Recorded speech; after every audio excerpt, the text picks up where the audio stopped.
Welcome to quick review. और quick review में current affairs का एक टॉपिक डिस्कस करते हैं, Pakistan economic crisis, the risk of default and implications of stability. कि भाई पाकिस्तान के जो इकोनॉमिक क्राइसिस हैं, जो माशी इस टाइम पे हमारी मुसीबतें बनी हुई हैं, क्या वो पाकिस्तान को लीड करेंगी डिफ़ॉल्ट की तरफ, और अगर खुदा न ख्वास्ता पाकिस्तान डिफ़ॉल्ट करता है तो उसके क्या इम्प्लीकेशंस हो सकते हैं और स्टेबिलिटी कैसे उसकी पॉसिबल है इस टाइम पे, यानी क्या क्या इकोनॉमिक फ्रंट्स के ऊपर हमें चैलेंजेस हैं, तो उनको डिस्कस करते हैं। देखते हैं कि जो इस टाइम पे डेट कंपोजिशन है वो क्या है, कितना कर्जा है पाकिस्तान पे, रीपेमेंट का प्रेशर क्या है, ठीक है, और इस एक्सटर्नल डेट को मैनेज कैसे किया जा सकता है, इंप्लीकेशंस पाकिस्तान की स्टेबिलिटी के लिए इसकी क्या हो सकती हैं, और एट द एंड हम बात करेंगे कि भाई एक्सटर्नल जो डेट है इसको मैनेज कैसे किया जा सकता है, लॉन्ग टर्म के लिए कैसे जो है वो इससे निकला जा सकता है। तो हम करंट अफेयर्स के पॉइंट ऑफ व्यू इसको जो है वो डिस्कस करेंगे। इससे पहले ऑलरेडी एक वीडियो बन चुकी है जिसमें हिस्ट्री को इकोनॉमिक क्राइसिस की जो है वो डिस्कस कर चुका हूं, तो वो आप प्लेलिस्ट के अंदर जाके देख सकते हैं। अब देखिए, सबसे पहले अगर हम इसका इंट्रोडक्शन लेते हैं कि एक्चुअली में ये है क्या, तो हम ये कह रहे हैं कि पाकिस्तान डिफॉल्ट करने लगा। ये आप एक वर्ड सुनते होंगे बार बार कि पाकिस्तान में इकोनॉमिक क्राइसिस हैं और उस वजह से पाकिस्तान डिफॉल्ट करेगा। अब डिफॉल्ट का सिंपल मीनिंग क्या है कि देखिए, हमने जो कर्ज लिया हुआ है, ठीक है, जो बैनुल अक़वामी इदारों से, IMF से, वर्ल्ड बैंक से या बाकी किसी ममालिक से जो हमने कर्ज लिए हुए हैं, खास करके चाइना से जैसे लिए हुए हैं या दूसरे दोस्तों ममालिक से, तो हम जब कर्ज वापस नहीं कर सकेंगे उन्हें ऑफिशियली, ठीक है, अभी तो अनऑफिशियली तो खैर हम एक किस्म का कह सकते हैं डिफॉल्ट कर चुके हैं, लेकिन जब ऑफिशियली हम ये कह देंगे कि भाई हम आपको कर्ज वापस नहीं कर सकते, तो फिर हम क्या कहेंगे, वो कह सकते हैं हमें कि पाकिस्तान डिफॉल्ट कर गया, या हम कहेंगे हम डिफॉल्ट हो गए। तो डिफॉल्ट का मतलब ये है कि जो कर्ज हमने लिया है टर्म्स एंड कंडीशंस के ऊपर लिया है, अल्टीमेटली लॉज के तहत लिया है। वैसे तो हमने उनसे पैसे नहीं मांगे कि हमें भाई इतने पैसे दे दो, उन्होंने कहा ठीक है ले लो, तो टर्म्स एंड कंडीशंस पे लिया ना कि भाई इतनी डेट तक है, इतना इसके ऊपर जो है इंटरेस्ट रेट लगेगा और ये चीजें होंगी। तो अब अल्टीमेटली जब हम वापस नहीं कर सकेंगे तो हम डिफॉल्ट कर जाएंगे, हम मकरूज हो जाएंगे। तो अदम अदायगी जो है, ठीक है, अदम अदायगी कर्जों की जो है उसको कहा जाता है डिफॉल्ट, ठीक है। तो उसके फिर असरात होते हैं बहुत से कि क्या होगा क्या नहीं होगा। अब इसमें सबसे पहले देखिए, अगर हम बात करते हैं कि पाकिस्तान की जो स्टेबिलिटी है, अगर उसकी हम बात करें तो increasingly dependent on it's worsening economic crisis, कि वो बहुत ज्यादा डिपेंड कर रही है पाकिस्तान के जो बहुत ही ज्यादा इकोनॉमिक क्राइसिस जो वर्स हो रहे हैं, बहुत ही ज्यादा खराब किस्म के जो हो रहे हैं, उसके ऊपर पाकिस्तान की स्टेबिलिटी डिपेंड करती है। सबसे पहली बात यह है। अब अगर हम देखेंगे फैक्टर्स क्या क्या कंट्रीब्यूट कर रहे हैं इस क्राइसिस के अंदर, ठीक है, तो उसमें हम देखते हैं जी, स्काई रॉकेटिंग इन्फ्लेशन, यानी बहुत हाई लेवल की इन्फ्लेशन, पॉलिटिकल कॉन्फ्लिक्ट्स, सियासी अदम इस्तेहकाम। आप देख रहे हैं हर रोज पाकिस्तान के अंदर क्या हो रहा है, और सबसे ज्यादा आपको पॉलिटिकल कॉन्फ्लिक्ट ही दिखाई देगा, और यही जो है आपको नजर आएगा कि हर चीज से जुड़ा हुआ है, कि पॉलिटिकल कॉन्फ्लिक्ट जो है या पॉलिटिकल इंस्टेबिलिटी जो है वो लीड कर रही है मजीद हमारे हालात को या और ज्यादा वर्स कर रही है। और सर्जिंग टेररिज्म, और जो दहशतगर्दी है जिसके ऊपर शोर किया जा रहा है कि वो वापस आ रही है, वापस आ चुकी है और फिर से अटैक्स हो रहे हैं, तो इसका मतलब ये है कि ये चीजें लिंक कर रही हैं हमारी, ये फैक्टर्स जो हैं इन क्राइसिस को बढ़ा रहे हैं। इन्फ्लेशन एक तो हमारा, पॉलिटिकल क्राइसिस, और साथ में जो टेररिज्म है हमारा, ये इसको बढ़ा रहे हैं, ये मेन हमें देखने को मिल रहा है। फिर क्या हम कह सकते हैं जी कि risk of default on massive external debts obligates in a major concern, कि सबसे बड़ा हमारा जो प्रॉब्लम है डिफॉल्ट का वो यही है कि हमने जो बैरूनी अदायगियां करनी हैं, जो बाहर से हमने कर्जे लिए हुए हैं, उन कर्जों की वापसी हम नहीं कर सकते। ये सबसे बड़ा चैलेंज है हमारा।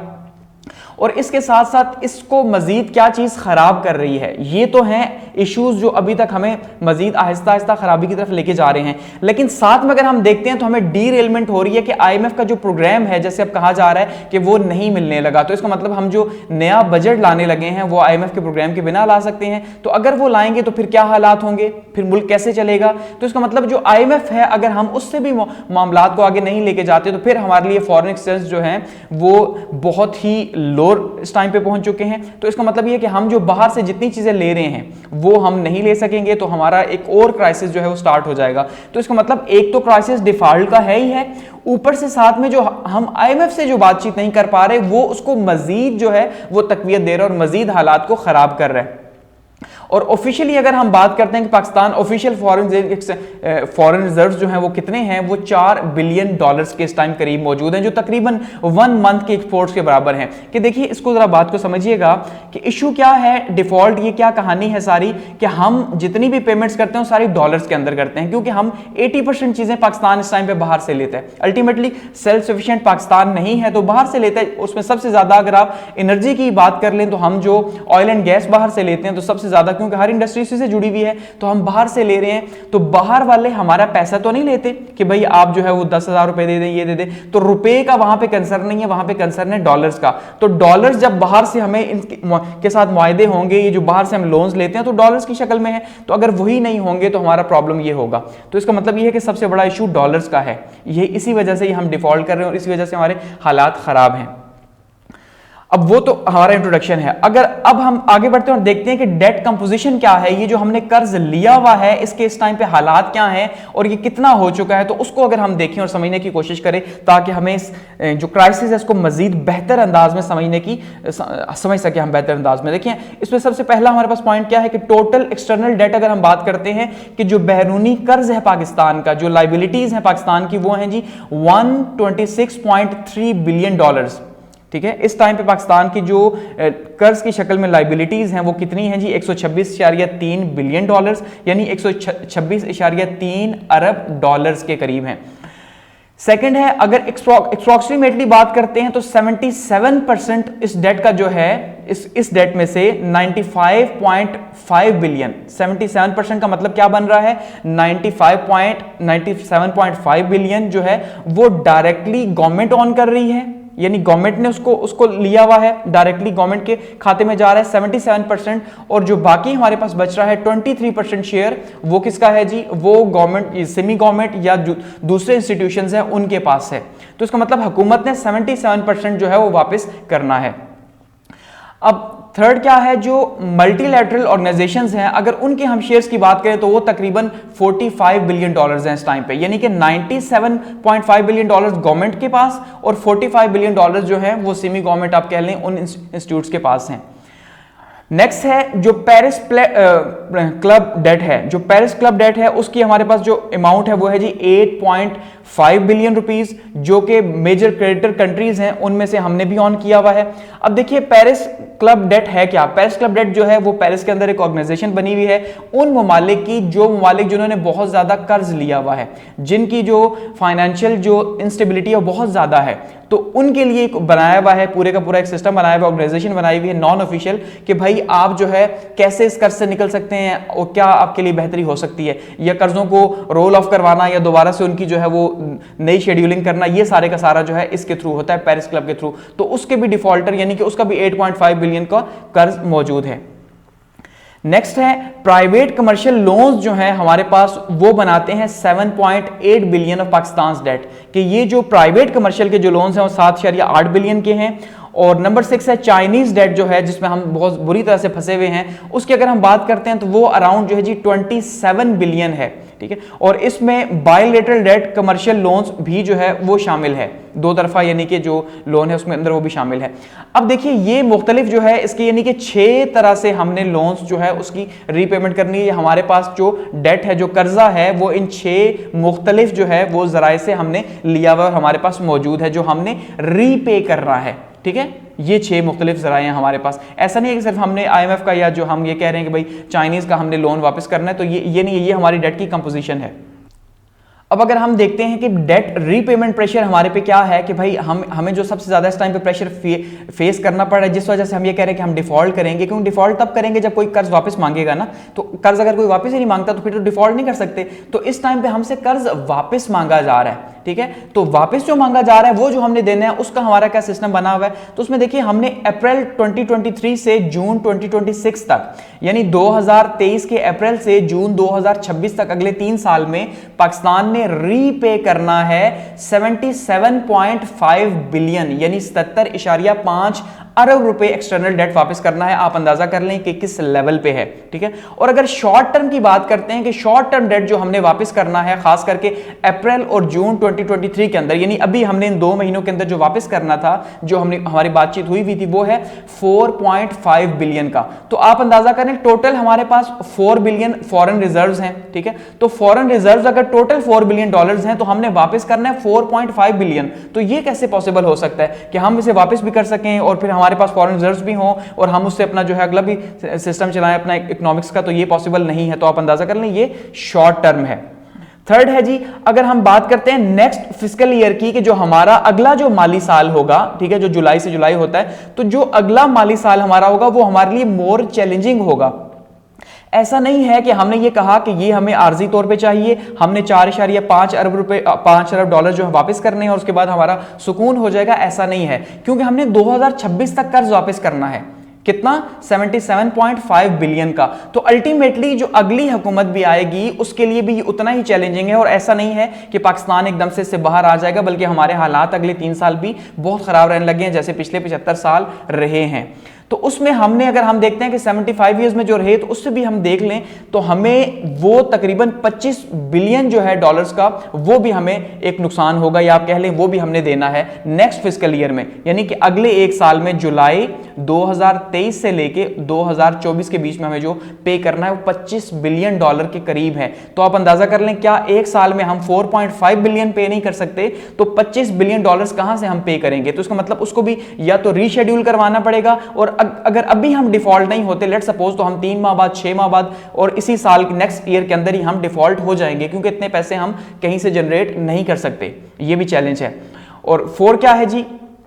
डेट रीपेमेंट्स में अगर हम बात करते हैं तो चाइनीज फाइनेंशियल इंस्टीट्यूशंस जो हैं वो हैं, प्राइवेट क्रेडिटर्स हैं, और सऊदी अरेबिया है, जिनके इन्हीं हमने वापस करने हैं, ठीक है, जिनका हमें प्रेशर है। उसमें हमने चाइना से जो पैसे लिए हुए हैं, उन्होंने जो रखवाए हुए हैं कि भाई आप ये रख लें, तो वो किसी भी टाइम पे मांगेंगे, या उनसे जो डील्स हुई हुई हैं, जो प्राइवेट क्रेडिटर्स से हुई हुई है, उनसे जो लिए हुए हैं, और सऊदी अरब से जो हमने लिए हुए हैं। तो ये हमें इस टाइम पे सबसे बड़ा चैलेंज है इस टाइम पे।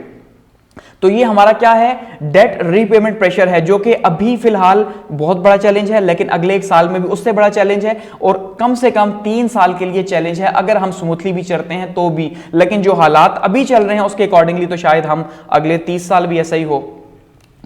नेक्स्ट है options for managing external debt, कि हमारे पास जो ऑप्शंस हैं वो क्या हैं, कि हुकूमत के पास क्या ऑप्शंस हैं, कि हुकूमत उन ऑप्शंस को यूज करके ये कह सके कि भाई हम डिफॉल्ट से किसी तरह आर्जी तौर पे अदम अदायगी से बच सकते हैं, कि हम अदायगी कर देते हैं। फिलहाल क्या ऑप्शंस हो सकते हैं? तो एक्चुअली में पाकिस्तान के ऑप्शंस बहुत ज्यादा लिमिटेड हो गए हैं, ये आपने समझना है, क्योंकि अगर लिमिटेड ना होते तो हालात इतने खराब ना होते। तो क्या है? ऑप्शंस लिमिटेड हैं। पहला ऑप्शन क्या है जी? Seeking fresh loan. किससे? Debt roll over. सबसे पहला हमने ये करना है कि हम फ्रेश लोन ले सकते हैं। इस लोन को वापस करने के लिए जो पाकिस्तान की हिस्ट्री रही है 75 इयर्स की, कि भाई हम क्या करते हैं, लोन लेते हैं दोबारा से लोन को ही रीपे करने के लिए, तो फ्रेश लोन ले सकते हैं। दूसरा, रोल ओवर्स करवा सकते हैं। रोल ओवर्स का मतलब ये होता है कि भाई हमने अगर एक कर्ज हमने देना है 5 तारीख को या 5वें महीने में, यानी अप्रैल में या मई में आपने कर्ज देना है 2023 के अंदर, तो हम दोबारा उनसे नेगोशिएट करके इसको रीशेड्यूल करवा दें, ठीक है, इसी को रीशेड्यूल करवा दें नई टर्म्स एंड कंडीशंस के तहत। और पाकिस्तान हमेशा ऐसा ही करता आया, क्योंकि वापस तो कर नहीं सकते, तो थोड़े से वापस किए, यानी किसी ने लेट सपोज अगर 100 रुपया लिया हुआ है, तो उसमें से वो क्या करे जी, 20 रुपए वापस कर दे, और 80 रुपए जो है वो कहे भाई ये जो है ना तुम्हारा दोबारा से मेरी तरफ उधार खुद से ही रख ली, और कहा कि भाई ये दोबारा से हम पे करेंगे, लेकिन वो नए क्रेडिट के ऊपर होंगे और नई जो है वो उसके अंदर उसी तरह से सूद लगेगा। तो एक तो ये रोल ओवर हो सकता है हमारे पास ऑप्शन जिसकी कोशिश की जा रही है, ये वन ऑप्शन है। लेकिन ये सारे का सारा डिपेंड करता है नेगोशिएशंस विद आईएमएफ, कि अगर हमारी आईएमएफ से बातचीत हो जाती है कि वो हमें फ्रेश लोन दे देते हैं, जो पिछले 1 साल से हो रहा है, ठीक है, उन्होंने दिया भी है पिछले साल। अब इस बार भी हम यही कोशिश कर रहे थे पहले कि आईएमएफ अगर हमें फ्रेश लोन दे दे और दोबारा से रोल ओवर हो जाए, हमारे ये जो कर्जे हैं दोबारा से हम इनको आगे लेके चले जाए, तो हमारे आर्जी तौर पर, ठीक है, मुस्तकिल नहीं कह रहा, आर्जी तौर पर जो है, मुस्तकिल तो सोल्यूशन है ही नहीं ना, आर्जी तौर पर हमारा प्रॉब्लम सॉल्व हो सकता है। लेकिन वो आईएमएफ से बातचीत खत्म हो गई, तो इसका मतलब ये रोल ओवर की कहानी भी अब खत्म हो गई। अब हम पक्के जो है वो ट्रैप के अंदर ही जा रहे हैं। सेकंड क्या ऑप्शन हो सकता है, पाकिस्तान में depend on Middle Eastern and Chinese partners fresh loan to avoid default, कि हमारे पास फिर क्या ऑप्शन है, हमारे दोस्तों वाले के अल्टीमेटली, या तो हम चीन के पांव जाके पकड़े कि भाई प्लीज हमें कर्ज दे दो, ठीक है, और अभी ये कहा जा रहा है कि चाइना हमारी हेल्प करेगा, फिलहाल ये कहा जा रहा है, या फिर हम जो है वो मिडिल ईस्ट के जो कंट्रीज हैं, जो सऊदी अरब है, ठीक है जी, सऊदी अरब के पास चले जाएं, या फिर जो है यूएई के पास चले जाएं और उनसे जाके हेल्प मांगे, जो हम मांग चुके हैं और वो इनकार कर चुके हैं। सो इसका मतलब इनका ऑप्शन फिलहाल हमें नहीं नजर आ रहा। तो इसका क्योंकि ये भी यही कह रहे हैं कि भाई आईएमएफ अगर आपको गारंटी देगा तो हम तब देंगे, तो आईएमएफ तो गारंटी नहीं दे रहा, क्योंकि हम तो उसकी कंडीशंस नहीं पूरी कर पा रहे, तो अल्टीमेटली वो भी नहीं दे रहे। तो ये हमारे पास दूसरा ऑप्शन है। थर्ड क्या है जी, प्रीएम्प्टिव डेट रिस्ट्रक्चरिंग। और इसमें हम क्या कर सकते हैं कि दोबारा से हम इसको रिस्ट्रक्चर कर सकते हैं, इसकी पॉसिबिलिटी है। लेकिन अब ये जो है इसमें जैसे ऑस्टेरिटी मेजर्स वगैरह हैं या बहुत सी ऐसी चीजें हैं कि वो पॉसिबल नहीं है कि हम किस तरह से अपने एक्सपेंडिचर्स को कट ऑफ कर सकते हैं। टैक्स का एक बड़ा जो है हिस्सा हम इसको वापस करने के लिए लगा सकते हैं, क्योंकि हम तो टैक्स इतना कलेक्ट करते हैं कि हमारे अपने खर्चे नहीं पूरे होते, तो हम वापस कहां से करेंगे। तो इसका मतलब ये तो थर्ड ऑप्शन भी हमारे पास जो है वो ना होने के बराबर ही है। तो एक ही ऑप्शन हमें सबसे ज्यादा यहां पे देखने को मिल रहा है, वो है चाइना अगर मदद कर देता है या कोई दोस्त ममालिक कर देते हैं। दूसरा, आईएमएफ से अगर दोबारा से बातचीत हो जाती है तो फिर शायद कोई प्रॉब्लम सॉल्व हो सकता है। लेकिन अभी तक फिलहाल हम इन तीनों में ही फेल हैं, तो इसका मतलब यह है कि हालात मजीद खराब होंगे।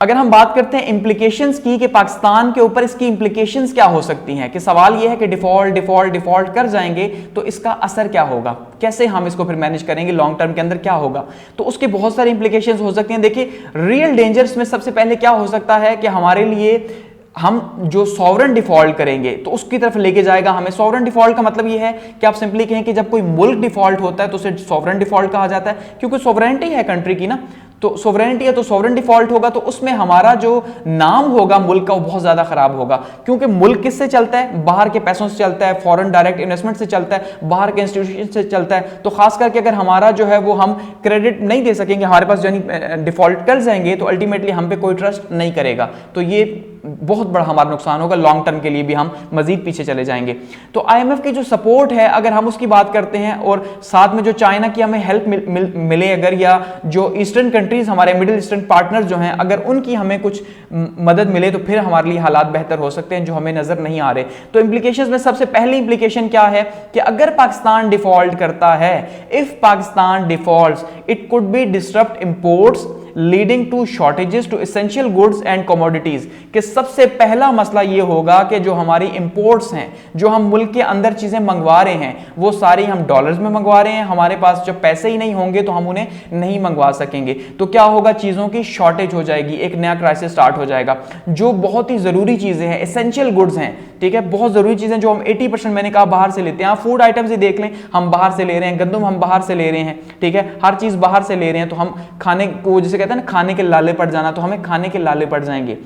तो हमारी जो कमोडिटीज हैं, इसी तरह से जो एनर्जी सेक्टर है, यानी हर चीज मुतासिर होगी। सेकंड क्या हो सकता है जी, इकोनॉमिक क्राइसिस जो है वो क्या कर सकते हैं, पॉलिटिकल टर्मोइल को मजीद बढ़ा सकते हैं।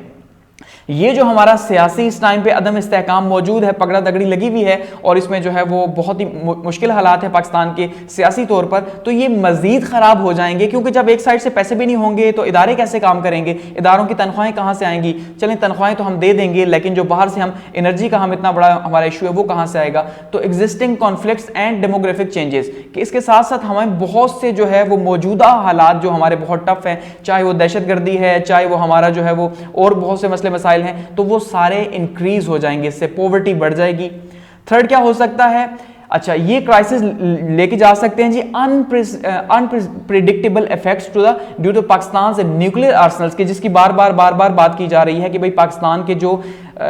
असला है या खास करके जो कीमियाई हथियार हैं, कीमियाई हथियार पाकिस्तान के रिस्क पे लग जाएंगे। क्यों, अल्टीमेटली फिर वो जो है, जैसे बाहर के ममालिक ये कहते हैं कि भाई वो टेररिज्म भी हमारे मुल्क में है, तो वो हम जब मैनेज ही नहीं कर सकेंगे तो वो टेररिस्ट के हाथ लग जाएंगे, एक कमजोर स्टेट बन जाएंगे। क्योंकि जाहिर बात है जब कर्ज नहीं देंगे तो कमजोर स्टेट होंगे दुनिया की नजर में, तो कमजोर स्टेट कहां से जो है वो एटम बम अफोर्ड कर सकती है या एटम बम को रख सकती है। ये बहुत बड़ा पॉसिबल इशू है। फिर ये होगा कि फिर वो ये कहेंगे कि भाई क्योंकि आप कमजोर हो तो जब तक आपके हालात ठीक नहीं होते एटम बम को हम अपनी कस्टडी में लेते हैं, यूएन या दूसरे। अब सवाल ये है, आप ये कह सकते हैं कि हम क्यों माने, तो हमें मानना पड़ेगा, क्योंकि जब हमें खाने के लाले होंगे, इदारों के पास तनख्वाहें नहीं होंगी, सब कुछ हालात खराब होंगे, लोग एक दूसरे को काट रहे होंगे, तो फिर हमें मानना पड़ेगा, और कोई ऑप्शन ही नहीं है। तो इसलिए ये कहना कि हम क्यों माने, इसको दिमाग से निकाल दें, मानना पड़ेगा। ये कुछ मेजर हैं। अगर मजीद इसको हम देखते हैं, मोर इंपैक्ट्स अगर हम देखते हैं थोड़ा डीप जाके, क्या हो सकते हैं कि उसमें हम क्या कह सकते हैं जी, million of working class families जो है वो इससे सफर होंगी, मिलियंस ऑफ, ठीक है, यानी कि कोई हजारों की तादाद में हम नहीं कह रहे, हम लाखों करोड़ों की तादाद में कह रहे हैं कि लोग सफर करेंगे, मिडिल क्लास लोग। जो लो इनकम है और जो डेली वेजेस हैं उनके हालात बहुत खराब हो जाएंगे, ठीक है जी। जो लो वेजेस और डेली वाले हैं, जैसे रिक्शा ड्राइवर हो गए या बाकी जो दिहाड़ीदार मजदूर हो गए, इनके लिए हालात बहुत ज्यादा मुश्किल हो जाएंगे, और मिडिल क्लास तो साथ में होगी। थर्ड क्या हो सकता है जी, इसमें सबसे बड़ा हो सकता है हाइपर इन्फ्लेशन आ सकती है, यानी एक होती है इन्फ्लेशन, ठीक है। हाइपर इन्फ्लेशन का मतलब यह है एकदम से बहुत ज्यादा इन्फ्लेशन का आ जाना और उसके नतीजे के तौर पे हर चीज जो है वो बहुत ज्यादा प्रेशराइज हो जाना। स्टॉक मार्केट क्रैश कर सकती है, बैंक्स जो हैं उनके पैसे उनके पास नहीं हो सकते, ठीक है जी, उनसे हुकूमत ले सकती है, वो कह सकते हैं भाई पैसे नहीं हमारे पास, हम नहीं देंगे, जैसे श्रीलंका के हालात बने। डीवैल्यूएशन हो सकती है करेंसी की मजीद बहुत ज्यादा, 300 पे डॉलर अगर पहुंच चुका है तो ये 500 भी जा सकता है, 600 भी जा सकता है, तो एक क्योस जो है वो पैदा हो जाएगा, समझ रहे हैं, यानी एक अफरा तफरी का माहौल, एक तबाही का माहौल बहुत शदीद किस्म का, और इस तरह से रिस्ट्रिक्टेड इंपोर्ट्स हो जाएंगे हमारी, कि इंपोर्ट्स हम नहीं मंगवा सकेंगे, तो ये बहुत से इश्यूज पैदा होंगे। 4 क्या है जी, पुअर जो लोग हैं, गरीब और खास करके मिडिल क्लास जो है और अपर मिडिल क्लास जो है, ये इससे बहुत ज्यादा मुतासर होगी और बहुत ज्यादा शॉर्टेजेस हो जाएगी, इंस्टेबिलिटी पैदा होगी।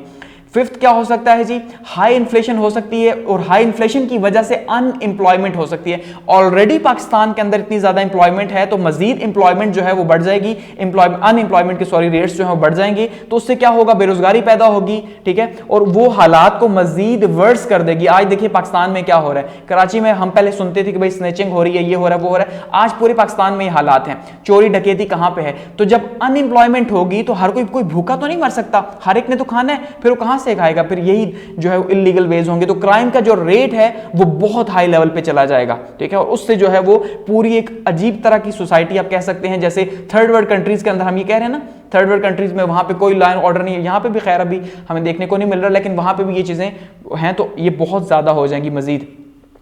नंबर 6 क्या हो सकता है जी, global default show decline living standards में हो सकता है हमारा, किसके अंदर डिक्लाइन हो सकता है, ये जो ग्लोबल डिफॉल्ट्स है वो हमें ये बताते हैं कि उनके भी लिविंग स्टैंडर्ड्स जो हैं वो नीचे आ चुके हैं, तो हमारे भी लिविंग स्टैंडर्ड्स नीचे आएंगे, यानी जितनी भी जो ऐसी चीजें हैं जो रोटी कपड़ा मकान तक हम महदूद हो जाएंगे, सिंपली इससे ऊपर जो आप यूज कर रहे हैं वो नहीं कर सकते क्योंकि इसके पैसे ही नहीं होंगे, ठीक है। इंक्रीज पॉवर्टी होगी और फूड इनसिक्योरिटी पैदा हो जाएगी, क्योंकि 70 to 80% चीजें जो है हम वो तकरीबन बाहर से ही मंगवा रहे हैं, तो वो शॉर्टेज पैदा हो जाएगा, वो बहुत बड़ा इशू होगा। नंबर 7 पे क्या हो सकता है जी, कि डिफॉल्ट लिंक किसके करता है जी, हायर इन्फेंट मोर्टेलिटी। अगर हम हेल्थ की बात करते हैं कि जो बच्चे जो पैदा हो रहे हैं उनकी अमवात ज्यादा हो जाएंगी अल्टीमेटली, अच्छा लो लाइफ एक्सपेक्टेंसी होगी, बच्चों का बचना जो है वो बहुत कम हो जाएगा, क्योंकि हेल्थ की सर्विसेज के ऊपर जब उसका असर जाएगा तो हर कोई अफोर्ड तो नहीं कर सकता, तो वो उसका इशू पैदा होगा हेल्थ सेक्टर के ऊपर। मजीद हेल्थ केयर की अगर हम बात करते हैं तो लिमिटेड फॉरेन रिजर्व्स की वजह से क्या होगा जी, जो स्पेंडिंग है वो कट ऑफ हो जाएंगी, यानी कि वो जो हेल्थ के ऊपर, देखिए एक बंदा अगर प्राइवेट डॉक्टर के पास जाता है तो उसके पास 1000-1500 रुपए तो होते हैं, लेकिन जब वो होंगे ही नहीं तो फिर अल्टीमेटली वो क्या होगा, वहां से भी मजीद कट ऑफ होगा, तो उसके लिए मजीद चैलेंजेस बढ़ेंगे, बीमारियां फैलेंगी, उससे क्या होगा, अमवात ज्यादा होंगी।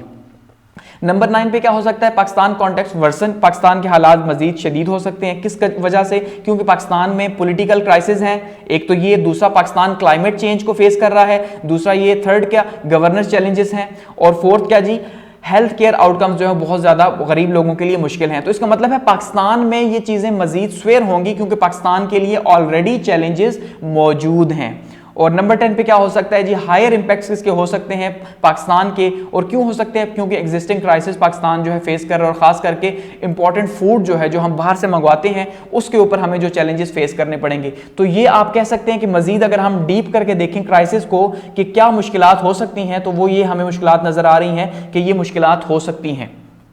जो अभी भी हैं। खैर,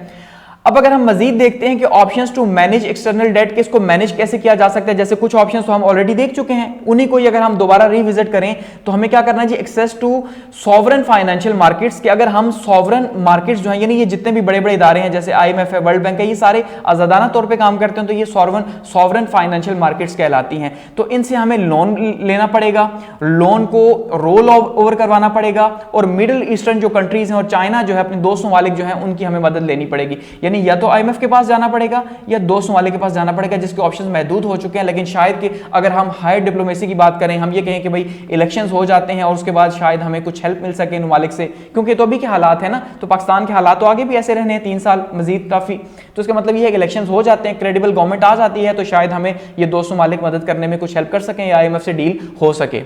दूसरा क्या है जी, the amount sort of depend on negotiations with IMF revival are need to new programmes, कि हमें एक तो इसी प्रोग्राम को रिवाइव करना है, साथ एक नया प्रोग्राम भी IMF का हमें शुरू करना पड़ेगा, और वो तभी होगा जब नई गवर्नमेंट आएगी। इस गवर्नमेंट के तहत वो नहीं हो सकता। और प्रिवेंटिव डेट्स रिस्ट्रक्चरिंग करनी होगी हमें, ठीक है, और उसमें जो है ऑस्टेरिटी मेजर्स और पॉलिटिकल चेंजेस हमें लानी होगी, जिनको हम कह रहे हैं कि भाई रिफॉर्म्स हमें इंट्रोड्यूस करवानी है। कि आप देखिए एक साइड से हम कह रहे हैं कर्जे के बोझ तले हम दबे हुए हैं, हमारे हालात ये हैं कि देखिए हमारा सर ही नजर नहीं आ रहा कर्ज के नीचे, तो फिर भी हम जो है वो इतना ज्यादा हम स्पेंडिंग कर रहे हैं। हुकूमत का आप देख लें, ऑस्टेरिटी सिर्फ नाम ही है, हमें कहीं पे भी जो है हम ये नहीं कह सकते कि हमें दिखाई दे रहा है कि वो पैसे बचाने की कोशिश कर रहे हो, ऊपर से इतने ज्यादा वुज़रा, ये खैर अपना अपना पॉइंट ऑफ व्यू हो सकता है, लेकिन ओवरऑल जो हमें दिखाई दे रहा है वो तो हम अपनी राय दे सकते हैं ना कि अल्टीमेटली डायरेक्शन ठीक नहीं है, उसको सेट करना होगा।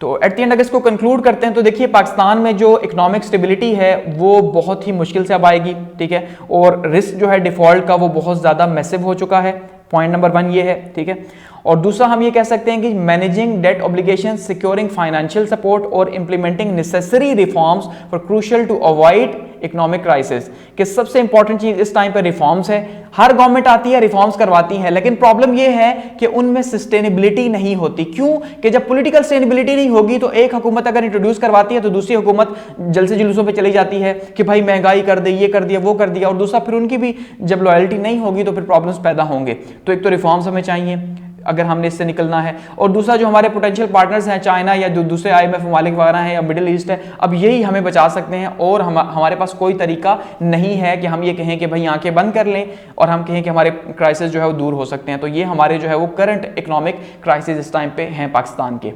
और at the and thanks for watching, और आपका जो फीडबैक है उसके लिए कमेंट सेक्शन मौजूद है, आप फीडबैक इसी तरह से देते रहिए, और यहाँ पे इसको क्लोज करते हैं।